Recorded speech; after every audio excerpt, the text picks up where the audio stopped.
Hi there. Welcome once again. This is our last session, the 13th session of reading Sun Tzu's Art of War. Um, again, we're using the John Milford Translation, published by different varieties in Penguin. Um, they're rather inexpensive. There's even a bigger one that has with commentaries on it. Um, and I said why you do this because it's kind of keeping to the Chinese in the aphoristic style. Um, Now let's turn. We're ending the discussion. Now this is when I'm going to take issue with him on this because he translated it as espionage, but the better correct word is spies. In other words, I understand why he did it. I think even the spies, sometimes people say, "Oh, it's not spies either. It's prying, or but it's spies." It's people who's espionage has a much bigger meaning in this sense. Um, uh, but yeah, I understand why he did it because we think spy is spying, and he's talking about the information warfare and information. Okay, so I understand why he's talking about espionage rather than spies. Because but the word is spies. But like he does this a lot of times. He talked about fire, but then fire became something more than fire, right? Physical fire. He deals with the physical thing, and then he deals with the issue of the passions, right? Anger and spite, hate, and how these were dangerous for the leaders, right? Well, in this chapter, we're dealing with basically information, and information as a weapon, and information as a tool uh, of statecraft, of warfare. Okay. Again, he begins with this. What Master Sun says, right? Just again, right up there on the text, the corner up there, and if you need this, is Master Sun says. Then we come now to the what Master Sun argues. Now, again, I have to be careful because sometimes the addition of Google text, this is Google Books. I'm using this, my copy of it. It sometimes it's correct, so therefore there's no glitch here. He goes on, and what's interesting, this doesn't have a unlike previous times in previous like former terrain. You look, it begins on the corner edge. Um, Even in the previous chapter on fire, the thing on fire, it starts here at the edge, internal edge, not at the rear edge. Um, let's look at that. Let's look at the. It does it. It does now. It begins at 9 ground. So 9 grounds. That's chapter 11. Let's do this kind of look. Chapter 10. It begins at the end here. So far only 11, 12, and 13. The last two chapters. We don't have the stanza beginning at the beginning. Okay, on the march 9. The 9 changes also at the end begin. Just doing this, checking. Ready? The fray, the middle chapter. I think it's 7, right? I think, yeah, 7. I think that's 7. Sorry, I think it was 9. That means empty and full begins on the edge. Potential energy. That's third. Forms and disposition begins on the edge, and strategic offense. So only the last two do we have this situation we have in this one where it begins right, doesn't begin on the edge. It kind of, therefore, this in one sense is a continuation of something before the previous point before. Um, so raising an army of 100,000 men, the marching of them 300,000 miles drains the pockets of the common people and the public treasuries. to the daily sum of 1,000 taels of silver. It causes commotion at home and abroad. It sets countless men tramping the highways, exhausted. It keeps 700,000 families from their work. So they said the army, moving the army, all this stuff. It drains finance. It drains the pockets of the people. It takes the treasury. It takes huge amounts of money. It causes commotion, chaos at home and abroad, and sets men on the roads, exhausted, and it keeps 7,000 families from their work. And it's because the men usually do the work in the family and think that. So what he says, and then it's about the nature of conflict, right? What happens, and then what he says, he goes, I'll keep my book up here. Two armies may confront each other for several years for a single decisive battle. So therefore, war might be a long time in that sense. They might wait for like years before you get that moment, before you have the decisive battle. Okay, it is callous to begrudge the expense of 100 taels of silver for knowledge of the enemy situation. Now, this is the great point. He says, given all that, the cost of war, the time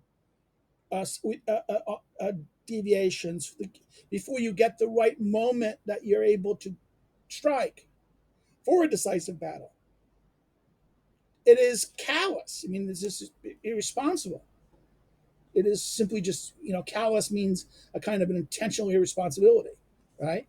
For 100 taels of silver, in other words, it's not a nothing, but it's not 1,000 taels of silver is the daily sum, right? So it's 1/10% of what your daily expenses are. He says, in other words, the daily expenses are 1,000 taels of silver of the treasure is taken up, right? He says 10%. It is callous to begrudge the expense of 100 talents of silver for knowledge of the enemy's situation. In other words, he puts it like this: it's 10% of your military budget. That's wasting that much on useful intelligence, of real information of the intelligence. It'd be callous not to do that. For such a miser, someone who's so tight with money, who wouldn't spend that on that information, is no commander of men, no support up to his lord, and no master of victory. So if you're not willing to spend at least that 10%, those 100 taels of silver of your operation, your daily sum, which you'd spend daily 1,000 taels a day. So that's 10% of one day's expense. That you're going to do what? That you're not going to spend that much money on information to get information? Okay. Prior information enables wise rulers and worthy generals to move and conquer. It brings them success beyond that of the multitude, or of many other things. I think the word of the multitude doesn't really mean the people. He means about all these other things. Information, prior information about the enemy, enables the wise ruler, and the worthy general to make moves to be able to conquer, and it brings success beyond all the other things. This information cannot be obtained from spirits. It cannot be deduced from analogy. It cannot be calculated by measurement. Okay, and in fact, this is Sun Tzu is giving a devastating critique of the way the Americans do spy intelligence, because the American model of intelligence has always been analysis, the emphasizing of intelligent information and signal intent, satellite data. They measure, they make analogies, they compare phenomena, they make comparisons of phenomena, and they say, he's mocking. He's not. He's just, going to ghosts and reading ghosts and using absurd sciences. And I think this is attacking. I mean, if Sun Tzu was alive, he would make fun of our intelligence community for doing similar things. Of how they go to all these esoteric instruments of information and not get real life information. In other words, humanint, humint, they say, HUMINT, human intelligence, recruiting informants. America has always been bad at that. The Russians are better. The Russians have always been. The Chinese are even better. The Russians have put, and I think the Chinese too, have put hundreds, if not thousands, of agents all through American industry, business, and government. And they're sending information back. I mean, this is why someone like you watch on YouTube Yuri Bezimov talking about active measures. Anyone who has any knowledge of how the Russians and Chinese and many of intelligence communities operates, even the Israelis operate in the American environment. So in a free society, we're rather open. So therefore, these agents can come in, infiltrate, get themselves, or in other words, they can either recruit people or send their own people. And they sent a lot in the 1990s and onwards. China and Russia has sent lots of people into our system, and they're in every aspects of government, of business, society, education, and they're giving the Chinese and the Russians information, data. Now the Chinese are using it. Russia is a little less using it. But again, this is what you cannot deduce. In other words, we don't deduce this from spirits, human intel, information. It cannot be deducted from analogies. In other words, you can't make analogies, and it cannot be calculated by mere measure. So there's the mere measurement of forces and the mere measurement of that doesn't tell you something. The kind of information you need is about intentions, plans, attitudes about things. This can be only it can be only obtained from men, from of those who know the enemy's dispositions. Disposition, that means not only their locations where they are, but their organization, their charts. This is like Colonel Kalinsky and when he came to the Americans with the Russian, the whole Warsaw Pact invasion plan in the 1980s, right? He came with them, and a lot of the agents we got, defectors, who brought information in the late 19 through the 80s, and that brought often human intel. And this is now the CIA never trusted these people. Usually, they tended not to always trust these people. The CIA had a very the culture of agencies like the CIA and NSA has a big suspicion of human intent, human intelligence. They prefer signals information, and that's the whole thing about it. Now, you can do some things good in signals information. You can catch your information. You can catch the communications, but you can't figure out intent always.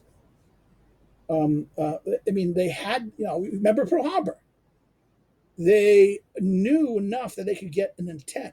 Now, signal intent played a very big role in Midway. Okay, the success of Midway, because they broke the code and they figured out what the thing did. So it's not that it's nothing, but you need to know the intention. They had good intention of intentionality. By what? Because the Japanese made clear their intentions in that sense. But not the beginning of the war, though. The Americans were caught even though the intelligence people caught some. Everyone wants to say that World War II was an intelligence failure. That's not true. It was a policy failure. Really poor leadership by FDR. Okay. In fact, that's FDR kept on having very inconsistent policies towards the Japanese, and probably was what caused the Japanese to do what they eventually did, because of the very inconsistent policy of Roosevelt, and therefore they acted out of their interest. They thought they could win, and that and that's the one warning. There was a saying that the um, uh, Yamato warned them that they were not going to be. There's no way you can win the war per se, but you could have destroyed, harmed them enough. If they harmed them enough that it would take too long, you can negotiate a peace. Now, I don't think he. This is the problem. He didn't really. He, he really didn't know America that well. He knew the elites. He knew the Harvard types and that. He didn't know redneck America. Okay, redneck America. Once you start a fight, once you attack me, then we're gonna kill you, baby. It's like and they will redneck America or the working class America once they're attacked. They don't want to go to war. They don't want to be involved in anything.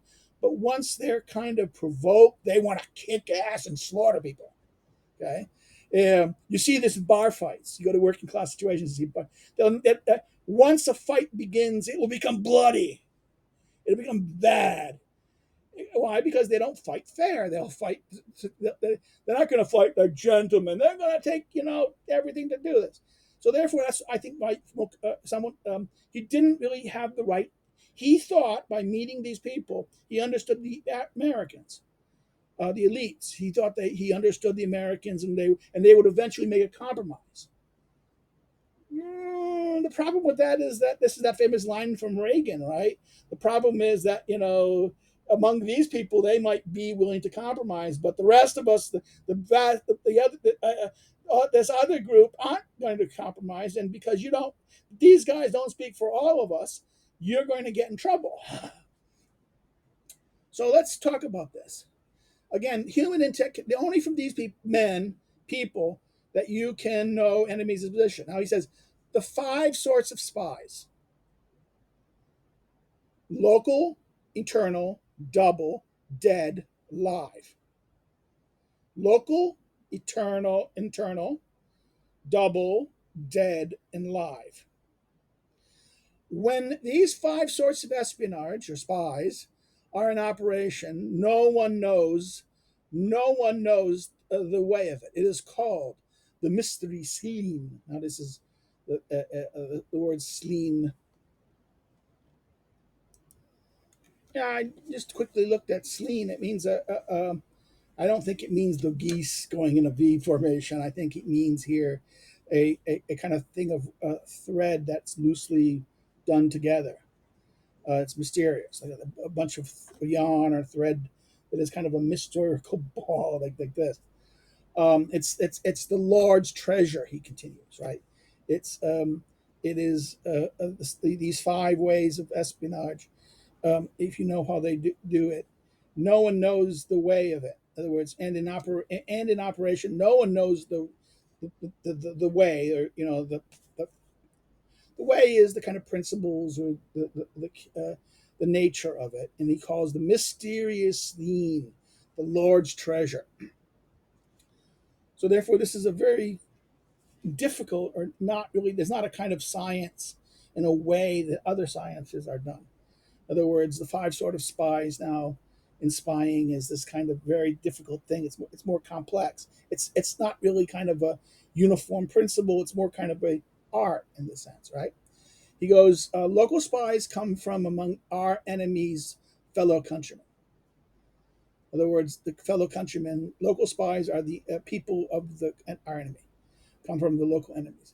Internal spies are among our enemies' officials. So therefore, local spies are those our enemies' population, countrymen. Internal spies are the officials, inside the officials. Double spies are from among our enemies' own spies. In other words, these are the enemy's spies that we turn the double become that these are the enemy spies, maybe within our operation, or maybe even within their operation, looking over. In other words, both internally, the spies at their level, not just the officials, but the spies, either in field or in the headquarters of the double spies. The dead spies are those who we deliberately create false information, and then pass it on to the enemy. So a dead spy is not the dead spy. It's what a dead spy is. We create a spy, an information thing, and it's false, and we feed it to the enemy. So what is that? Knows one of this. We know that this guy's a spy. We catch the spies. We don't catch them though. See, this is what's wrong with the FBI approach. The FBI in America, the FBI handles most of counterintelligence operations domestically, and how they deal with it is they treat it as a criminal operation, law enforcement thing. So they arrest and they want to try. Well, the intelligence agencies, or the old approach, the intelligence agency approach, would not arrest them. They would say, "Oh, we know he's a spy. We know he's a spy." So what we do is we feed him information we want the Russians to believe, or the enemy's people to believe, and therefore, what that becomes in Sun Tzu's language, this becomes a dead spy. That information source becomes a dead spy. Not because we know who they are, we can control the information, and really, in the reality, is they're no longer really beneficial to the enemy, their masters, because we're feeding them wrong information, and if they follow the information, it will harm them and help us. Okay. In fact, that was techniques we did that. We did that a lot in the '80s with the communists. We know sometimes we knew who someone were, and we would feed them bad equipment stuff. So the Russians, we would give them information about airplanes and things, and they were working in an industry, and people knew that they were naughty people. They were agents. So what they did was, instead of arresting them, if you arrested them, then okay, that's cool. But no, no, no, we want the Russians to get. So you put them on a project that you create a project that is going to fuck up. That was a waste of money. And the American government loves creating projects that are useless and only done to keep people busy. So you put these agents in those functions and those projects. You know that these are just being done in reality, so that we're keeping a whole bunch of political people happy. It has no intended. At the end of the day, we're not going to go through with this. If we go do it only because we know it's not going to be advantage, and we really want a reason to kill it, and that if the Russians have already are doing something to counter it, we can say kill it. Okay, this is the way. In fact, this is some of the ways the political in America, the agents, Defense Department, and that stuff would leak stuff to the Russians, knowing they didn't want. Okay, because a lot of American military products, in our procuring process is political. It's because the congressmen in their districts who are on the armed services committees or overseeing the agencies will bully the agencies. And there's a connection. That famous thing that Eisenhower said, the military-industrial complex. Well, this was done purposefully because the industry have their people, the guys in the bureaucracy and the ministry thing, and then the Congress. Okay, so what happens is these two guys cooperate. What happens? These guys in the bureaucracy or the army will get jobs in the sector over here after they retire. This is big field. That's why you get people doing plans and operation things. All of a sudden, getting after they retire, 20 years, 30 years, go and working for defense contractors and things after that. Then they get their big. And if they brought a project, if they developed and produced a project, then what happens? Then they get a real payday when that project is being bought out, and they get the company hires them as a consultant on maintaining, because they would have managed and recruited the people beneath them. So therefore, how do you if you got a project stupid, you don't want it? How do you get the political class to kind of abandon it? Well, the Russians all of a sudden come up with a program, and that creates this obsolete. Ooh, so we have to cancel the plan. Okay, this is you know this is this devious way that political actors can operate within leak. That's why leaking is a very big thing in America. You can't. It is the necessary tool that the bureaucracy uses to kind of curtail the political class, congressional class.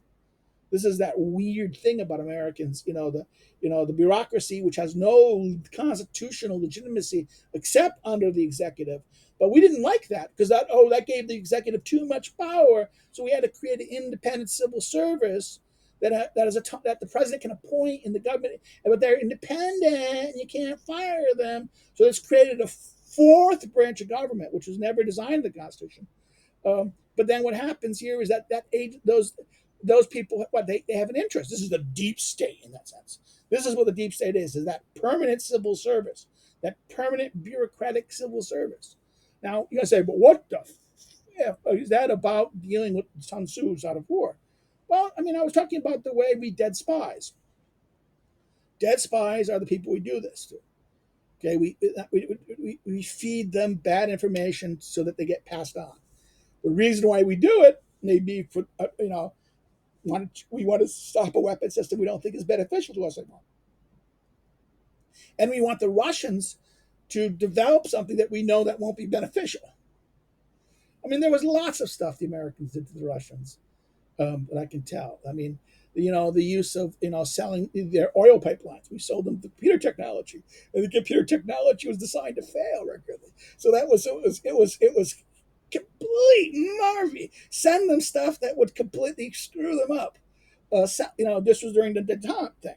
We sold them technology. We gave them this stuff, and they didn't have the technology. They didn't understand it because they didn't really understand it. What happened was, they put all this programming and these programs to operate their fuel valves and their pipeline. And what happened was, okay, the hacks were in and sabotage. All of a sudden things started going wrong and things would stop and things would not run effectively, efficiently. Again, this was constant things you could do to people, and I think this is what's wrong today. We don't think like this anymore. The Americans are letting they have all the they're not you know they need to bang them as much, fuck with them as much as possible, so that make their spies useless by feeding them bad stuff and information that we know is wrong, and let them develop it, and they'll go completely crazy, and they will collapse, and they will collapse. Let us have no foolishness about how great the Chinese are. They're imitators. They are not creators. They're imitators, and they're bad imitators. Like, look, take their fourth generation jet. It's a joke. Okay, everyone admits it. They're battle tanks. I mean, one of the big things that we're gonna you think what's happening in Ukraine, all those Russian tanks are blowing up. Why? Auto feeders, automatic loaders, right? Auto loaders. The Chinese tanks are completely auto loaders.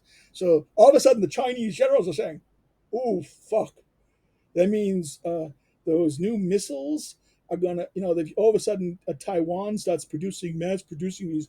All our tanks are useless. Well, that's what I mean. This is the nature of. This is why uh, things like getting them to go a certain way, doing things, encouraging them.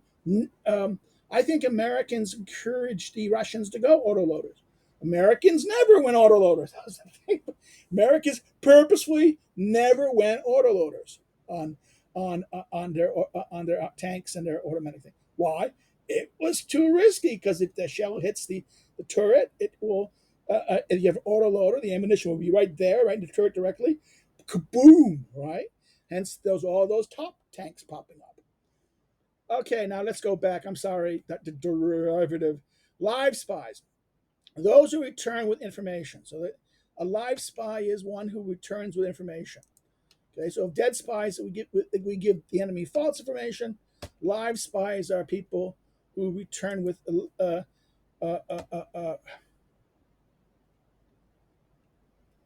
hold on. Okay, with information. Now, the whole army, in the whole army, none should be closer to the commander than his spies. None more highly rewarded, none more confidentially treated. In other words, the information people, the intelligence, the people who give him his intel. In the army, the commander needs to have his intel. He needs to have his intelligence people. And they have to be highly rewarded and have to be confidentially treated. They have to be treated with more confidentially treated than they are with other people. You have to be frank with them. And you have to give them thanks. His spies, none more highly rewarded, none more confidentially treated. Okay, without wisdom, it is impossible to employ spies. Okay, if you're, in other words, you don't have wisdom, you don't know what you want. If you don't have a clear knowledge of what you want and what you're doing, you're going to employ spies, and it's going to be useless, right? It's impossible to employ spies if you don't. In other words, sorry, impossible to employ spies. Now, in other words, next thing, without wisdom, it's impossible to employ spies. Without humanity and justice, it's impossible to employ spies. Whoa, whoa, whoa, whoa. Humanity and justice. In other words, you have to understand, you have to be humane. This is why the Russians are very good about spies.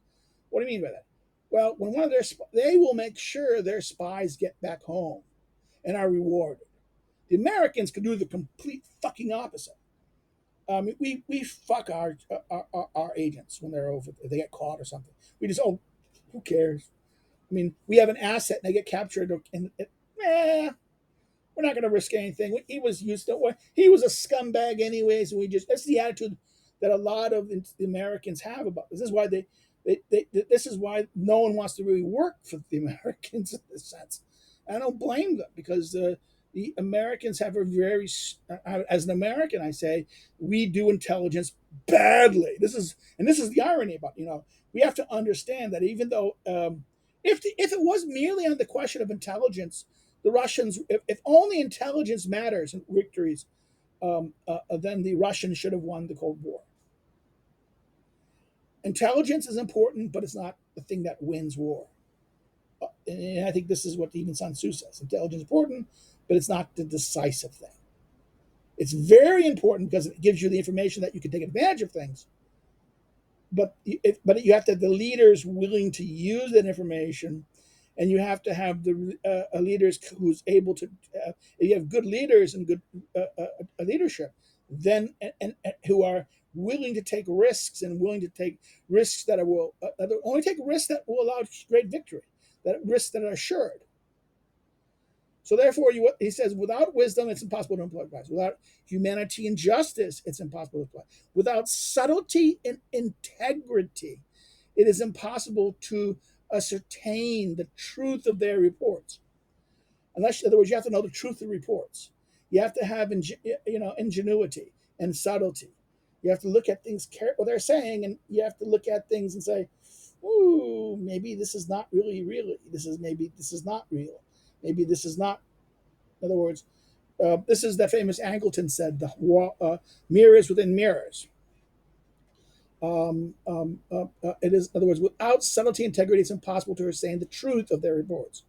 So therefore, if you're not going to be able to, the first two deals without running them. First, wisdom, you have to know how to employ them. And then without humanity, in other words, regards to make sure how to use them to get what. And then the other one is how to manage them. Third one is about assessing their validity and usefulness. Next one, subtleties of subtleties. Spies have innumerable uses. So they have innumerable uses. In other words, their uses are unnumbered. Okay, if confidential information is prematurely divulged, both spy and recipient must be put to death. Okay? In other words, who's the spy and who's the recipient of that? If there's something really information that is prematurely divulged, you have to kill the spy and you have to kill the person who gets it, the information. Not just killing the spy, but killing the person. Take him out. Because why? It's you need to stop that. That information is crucial. In striking an army, and attacking a city, and killing an individual, it is necessary to know beforehand the names of the general and his attendants, his aides, his doorkeepers, his bodyguards. Our spies must be instructed to discover all these details. So you need to have personnel. You need to know the personnel you need private information. Now you can do this. We can have spies now looking at the public records of things, but once you confirm the public record, you need people in place to verify and to confirm this. And you get the names of his aides, his doorkeepers, his bodyguards, all these things. You have to know who they are. What are their advantages? Are they drug users? Are they Are they in debt? Find out something. Find out something that you can use them. Find out their vulnerabilities. Find out where they're vulnerable. Find out where their weaknesses are. Also know their strengths. Find out their strengths and weaknesses, and play both. Play both. Not just only their weaknesses. You should play their strengths. If they have a certain strength, you can use that as a way to lure them into something that you don't want them to do, right? So knowing both the strengths and weaknesses. Okay.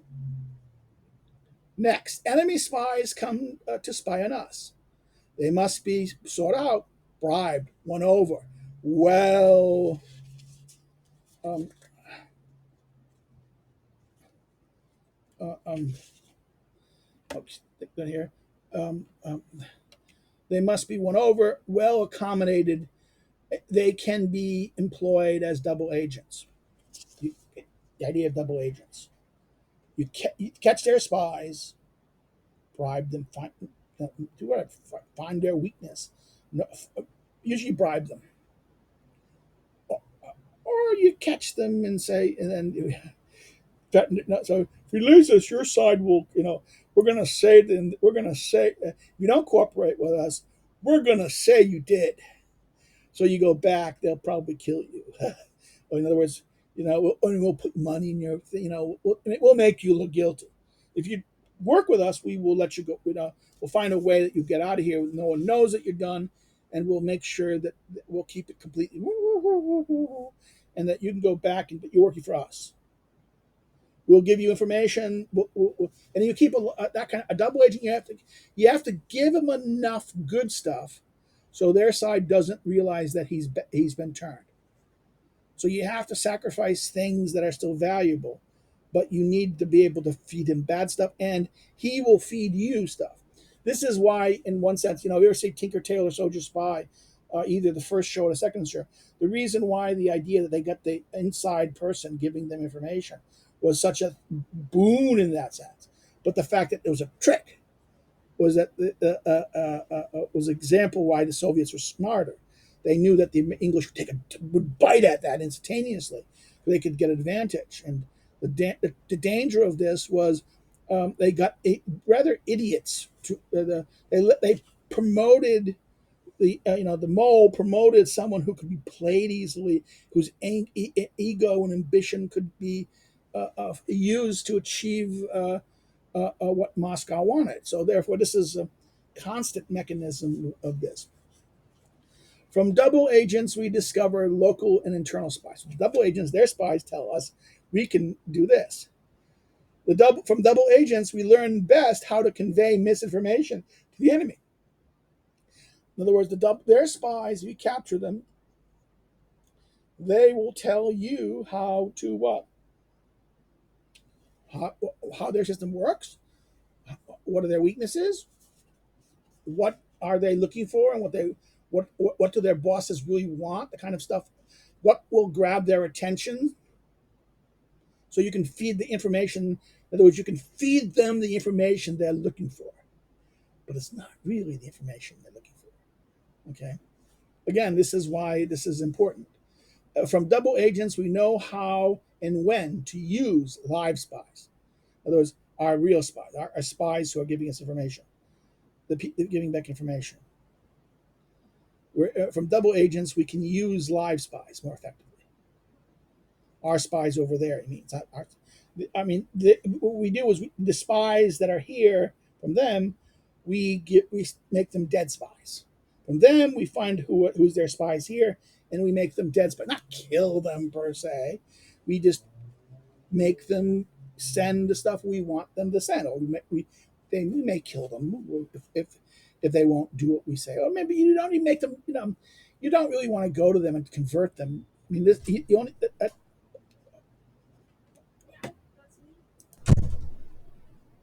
Now we were kind of interrupted for a second. I hope you didn't see my wife. Uh, therefore, this is that weird aspect of intelligence in that sense. So therefore, the double agent knows how to use the live spies. Now we get here to the next step. The ruler must know all five of these sort of spies. This knowledge must come from the double agent. So the double agent must be treated generously. So double agents, in other words, then how do you use the other spies? Again, remember what he said about the other spies. The spies. Let's go back to the beginning of this. Then, what are the five spies? The five spies are local, internal, double, dead, and live. Right. The double's in the middle. The double teaches us the top and the bottom. The middle one is the key to the top and the bottom. So therefore, the ruler must know all five of these sorts of spies. But this knowledge, how to know all five, must come from the double agent. So the double agent must be treated. Of old, with the rise of the Ying dynasty, was due to Yin Zhu, who had served under the Kai, and the rise of the Zhao dynasty was due to Lu Hua, who served under Yin. In other words, that these people who became what? These were spies. These were ministers and spy masters who switched sides or were captured and turned over, flipped. In other words, that the one Wu served under Yin and then flipped the other side, where Yin Wulan served under Kai, who then when they switched side. In other words, they became the thing about this. Only enlightened rulers, only the enlightened ruler, the worthy general, can use the highest intelligence for spying and therefore achieving great success. Okay? So therefore, only an enlightened ruler knows how to use high intelligence properly and achieving great success. Only the enlightened ruler and the worthy general can use this. You don't have the wisdom and you don't know how to do this, you won't be able to use this effectively and know how to use it. And it won't, therefore, if you don't know how to use it effectively, you won't achieve success, you say. Spies are a key element in warfare. So he's saying spies are a key element, not the essential, it's a key. On them depends the army's every move, the information. In other words, we have to know what is the benefit. We have to know the information.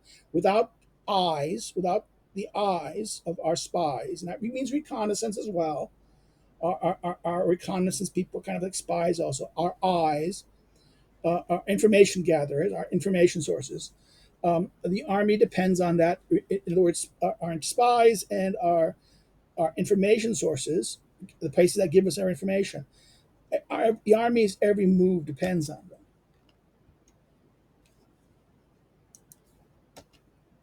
And we're at the end. We finally finished.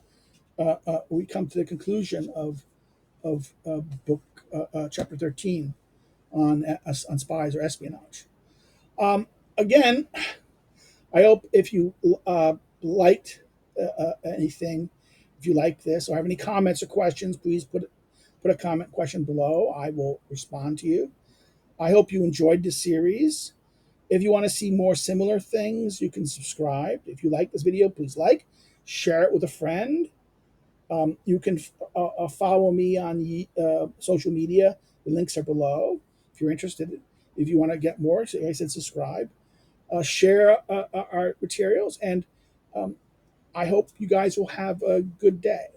I hope you enjoyed the series.